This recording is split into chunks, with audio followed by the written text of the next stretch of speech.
తిమోతికి పౌలు సున్నతి చేయిస్తాడు.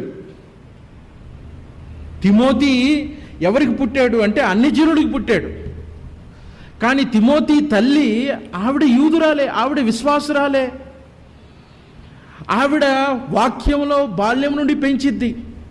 యూదులు అంటారు, మీ తండ్రి అన్యజనుడు కాబట్టి మీ తల్లి యూదా మతస్థురాలైనప్పటికి కూడా నువ్వు పాస్టర్గా ఉండడానికి వీల్లేదు. ఎఫ్ఎస్సి సంఘంలో మేమందరం యూదులము కాబట్టి మా యూదాచార ప్రకారం నువ్వు మొదట సున్నతి చేయబడాలి నీకని చెప్పారు.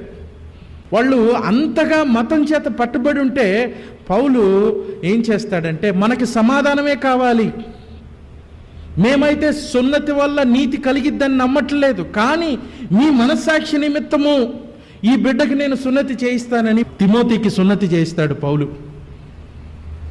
యూదా మతం అంత గట్టిగా ఉంటుంది. ఆ సందర్భాల్లో వాళ్ళు మిగతా సంఘాల్లో కూడా వెళ్ళి ఇదిగో మీరు అందరూ సున్నతి చేయించుకోవాలని చెప్తా ఉంటారు. సున్నతి చేసుకుంటే రక్షణ వచ్చేసేటట్టయితే ప్రతివాడికి సున్నతి చేస్తే పరలోకం వచ్చేసిద్ది కదా. కానీ రక్షణ అనేది ఆత్మ సంబంధమైనది. హృదయంలో దేవుడు సున్నతి చేయాలి, హృదయాన్ని దేవుడు మార్చాలి.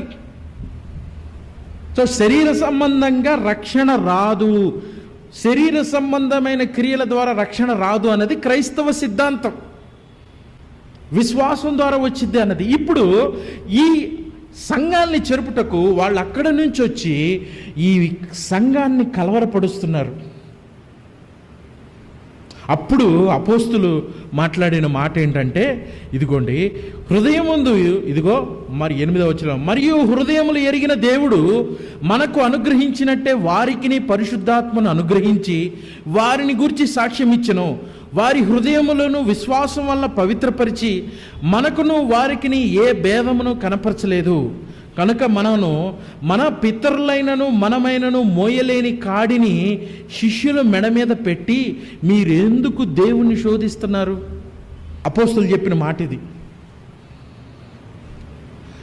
కాబట్టి ప్రభు అయిన యేసు కృపచేత మనము రక్షణ పొంది ఉన్నామని నమ్ముచున్నాం కదా, అలాగనే వారును కూడా రక్షణ పొందుదురు.